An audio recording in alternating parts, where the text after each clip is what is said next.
Salut mes petits canards, je suis avec mon poteau Seb et aujourd'hui on va poser un tableau électrique pré-câblé et ça je suis obligé de préciser les choses pour vous parce que je vous avais déjà fait une vidéo sur ma chaîne sur comment acheter son matériel électrique, ça vous pouvez aller le voir. Si vous voulez acheter beaucoup de matériel électrique, allez voir cette vidéo, vous aurez tout un tas de choses pour acheter par famille de produits les choses au bon endroit. Mais là, il y a quelque chose qui est nouveau pour moi, c'est que c'est la première fois que je fais ça. On a acheté un tableau électrique pré-câblé parce qu'il était en promo chez Leroy Merlin, une grande surface de bricolage. Et donc là, dans ce cas de figure-là, et c'est bien dans le seul cas de figure comme celui-là, que ça peut être intéressant d'acheter son modulaire et son tableau dans une grande surface de bricolage. Je vais tout vous expliquer, je vais vous donner les tarifs et vous montrer la différence entre genre un site de vente en ligne spécialisé, un peu professionnel de vente en ligne de matériel électrique et ce type de produit. Il se trouve que c'est super intéressant. Donc vous allez voir quelques images de la pause, mais l'objet de cette vidéo, c'est surtout de vous expliquer comment ça peut être moins cher.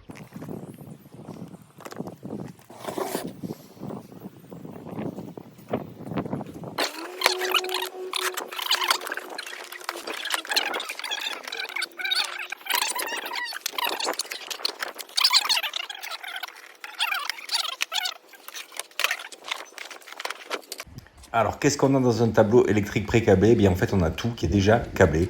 La barrette de terre là tout en bas, les trois rangées avec les amont verticaux qui sont réalisés entre le dessous des trois interdifs, les barrettes de pontage au-dessus et l'ensemble des disjoncteurs. Bon, l'objet, c'est pas un tuto sur le câblage des tableaux électriques, puisque sur ma chaîne, il y a déjà une vidéo qui s'appelle Câblage d'un tableau électrique, où là, vous allez tout trouver. En plus, un tableau pré-câblé, bah, c'est évidemment plus facile et plus rapide, parce que 80% du boulot, il est déjà fait. Et je vous montre quand même le chantier vite fait. Ici, l'emplacement du nouveau tableau électrique, c'est là qu'on a tiré tous les réseaux, en fait, il y a quelques mois, et qui arrivent ici, qui sont étiquetés correctement, pas de difficulté. Là, ici, on a l'ancien tableau électrique de l'habitation, celui-là, on l'abandonne, et on pose le nouveau. Ensuite, je vous montre deux choses importantes, les boîtes de dérivation. À l'heure où on se parle, il n'y a pas encore la vidéo comment faire pour câbler son installation électrique par l'intermédiaire de boîtes de dérivation, mais dans quelques jours elle y sera, donc sans doute que quand vous regardez cette vidéo, elle y sera. Les boîtes de dérivation, donc c'est pas un conseil que je vous donne à la légère, là j'en ai une, vous verrez quelques images de ça tout à l'heure. Et dans le salon là-bas, on en a une deuxième. Là, on a fait deux boîtes de dérivation dans ce logement parce qu'en fait, c'était plus stratégique par rapport à la localisation des pièces, par rapport au tirage des lignes. C'est une maison en rénovation avec des gros murs très épais. On est obligé de faire deux boîtes. Donc, en gros, on en a une ici. On a tout qui arrive à cet endroit-là et une dans la salle de bain que vous avez vue. Donc aujourd'hui, on câble les deux boîtes de dérivation et on câble et on monte le tableau électrique pré-câblé. Vous allez voir des images de ça et ensuite je vous fais le topo sur l'intérêt du tableau électrique pré-câblé, un intérêt économique et pratique puisqu'en fait une grosse partie du boulot est déjà fait.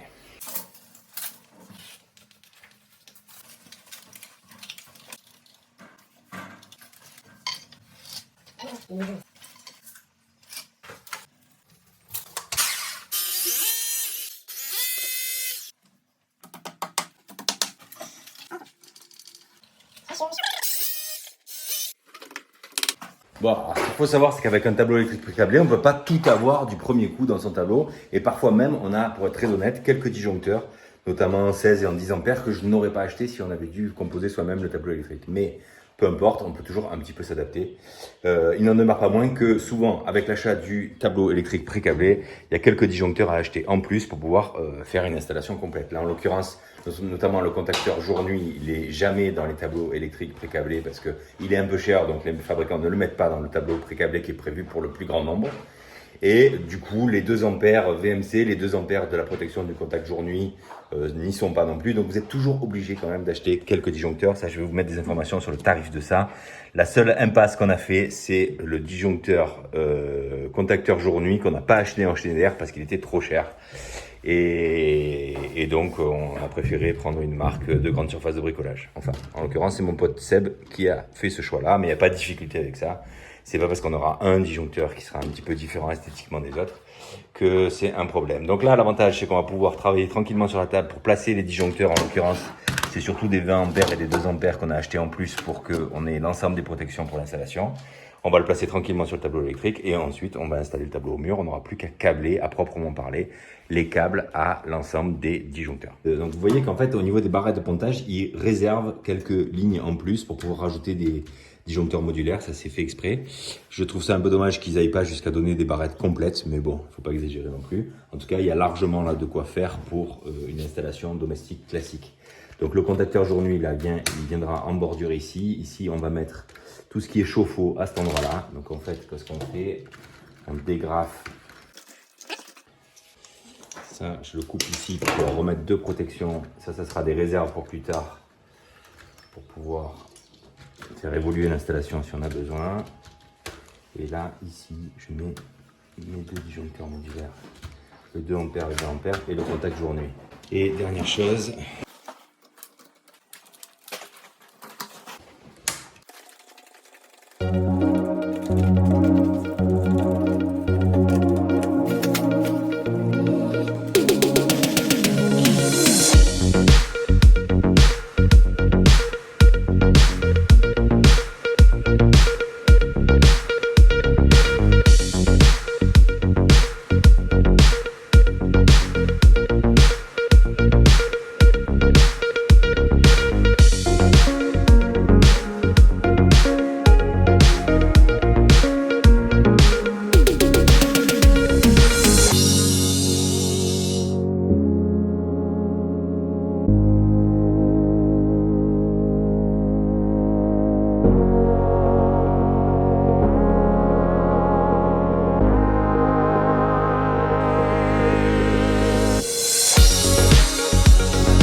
voilà, mon petit canard, c'est câblé.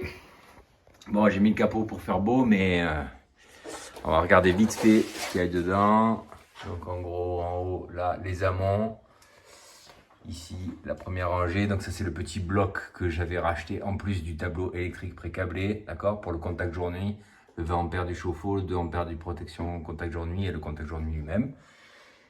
Deuxième ligne, troisième ligne, on voit qu'ici j'ai un petit peu des raccordements là c'est un petit peu d'éclairage, en plus de mes deux boîtes de dérivation, parce qu'il y a quand même beaucoup de distance dans ce logement, entre les points, voilà. Donc le câblage c'est terminé, maintenant on va faire le point sur qu'est-ce que ça coûte et la différence de prix surtout, entre les fournisseurs classiques électricité professionnelle, les fournisseurs en ligne accessibles à tous, y compris les particuliers, donc pensez-y, et ce type d'achat, le tableau électrique pré-câblé.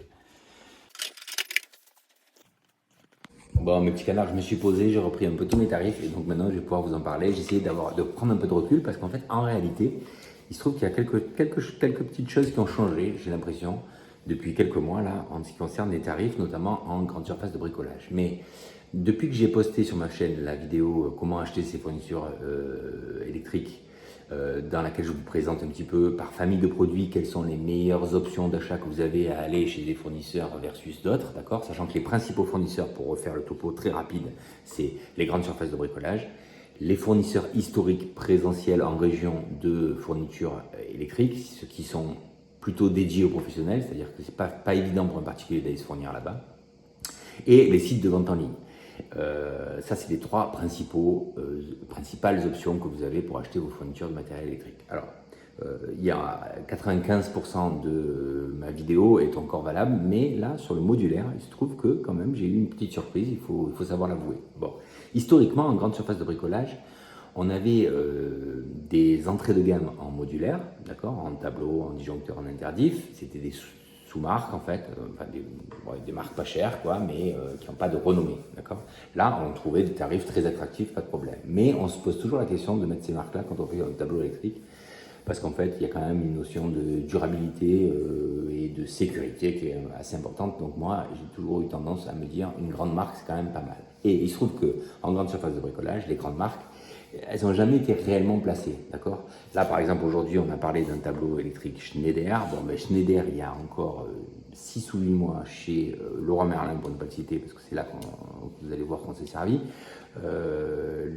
L'appareillage, le modulaire Schneider était beaucoup plus cher que là où, par exemple, moi j'ai l'habitude de l'acheter, c'est-à-dire un site de vente en ligne, et pour ne pas le nommer, même si je ne suis pas du tout rémunéré ni quoi que ce soit pour vous le dire, c'est matérielelectrique.com. Voilà, matériel au singulier, tout accroché, électrique au singulier.com. Voilà.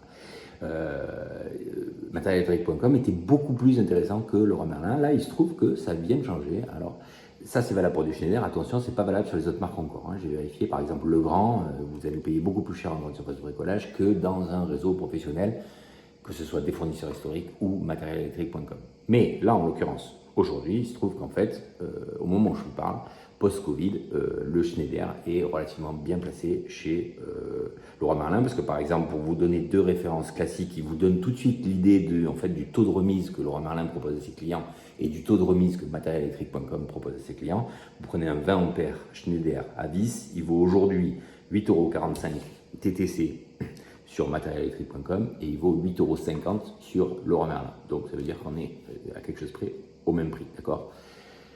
Il n'en demeure pas moins que je vous invite beaucoup à regarder ma vidéo ou acheter le matériel électrique parce que il se trouve que je pense, à mon humble avis, et si j'ai un conseil à donner à des amis, et donc je vous le donne à vous, c'est vous devez faire de gros achats de matériel électrique, aller sur des sites de vente en ligne type matérielélectrique.com, il y en a d'autres qui existent et les prix se ressemblent parce qu'ils se suivent, ils doivent se surveiller et s'adapter. Donc je pense que c'est vraiment ça le meilleur calcul. Là, en l'occurrence, quand même, aujourd'hui, on va regarder. Comme je vous l'ai promis, qu'est-ce que ça a coûté de prendre un tableau électrique pré-câblé, là en l'occurrence chez Leroy Merlin. Donc il avait un prix de départ qui était de 345 € TTC et il était soldé au moment où je l'ai pris, mais un solde c'est aléatoire, vous pouvez avoir de la chance ou pas de chance. En l'occurrence, là, il était soldé à 269 €, donc vraiment, c'était une bonne affaire. D'ailleurs, quand je suis allé sur le site pour reprendre les prix et tout, j'en ai commandé deux. Bon, il se trouve que j'ai reçu un mail 2 semaines après qui me disait votre commande a été annulée parce que c'est plus disponible. Bon, dommage, mais bon, bref, tout ça pour dire que si j'avais bien réfléchi dans le magasin, quand j'ai pris ce tableau-là, j'aurais dû en prendre 2 ou 3 pour en avoir d'avance, voilà, tout simplement.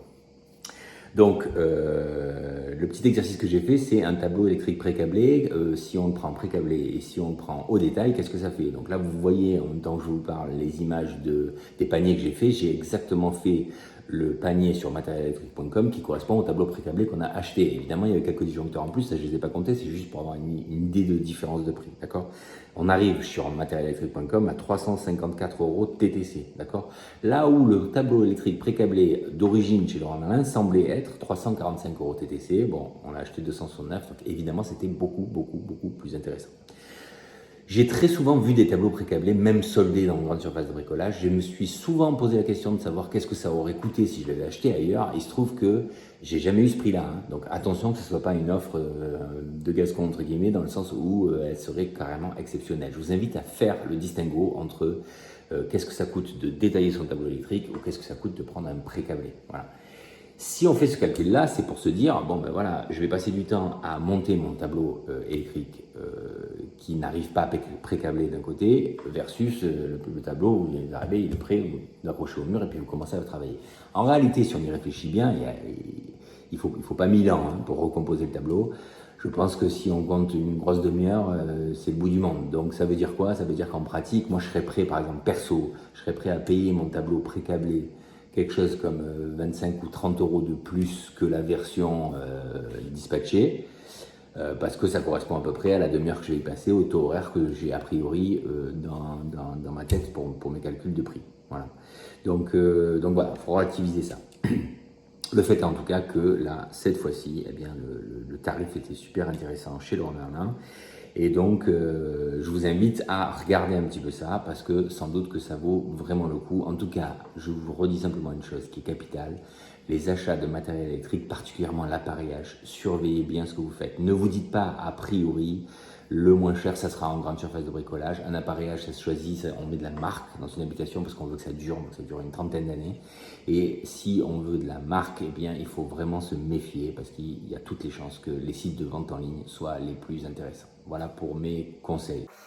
Je regrette quand même que les fournisseurs historiques, genre Sonepar, Rexel, Yes Electric, CGED, se soient pas mis à la page. J'ai l'impression qu'ils sont restés en deçà du marché. Là, j'ai l'impression qu'ils sont en train de se faire croquer de tous les côtés, parce qu'en fait, moi perso, les 5 ou 7 premières années de mon activité professionnelle, je me suis toujours servi chez ces fournisseurs-là. Le fait est, c'est qu'en fait, ils ont toujours été un petit peu plus chers. Alors, plus cher, mais c'est une agence, elle est dispo, il y a du stock, enfin en théorie, parce que justement, je vais vous en parler. Elle est à côté de chez moi, donc tout ça a des avantages évidemment, et ça peut expliquer le fait que ça soit plus cher.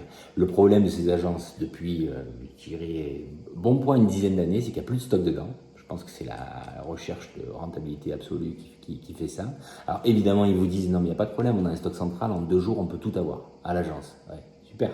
Mais sur Internet, en 2 jours, vous avez tout. Et puis, il n'y a pas de frais de. Enfin, à partir de 150 € sur la plupart des sites, vous n'avez pas de frais de livraison. Donc, en fait, malheureusement, il n'y a plus de raison d'aller payer 20% de plus ces achats de matériel électrique chez ce type de fournisseurs. Et c'est vraiment dommage, hein, parce que j'estime que c'était cool d'avoir le conseil, d'avoir la présence, vous allez voir les commerciaux, enfin, il y avait un côté sympa.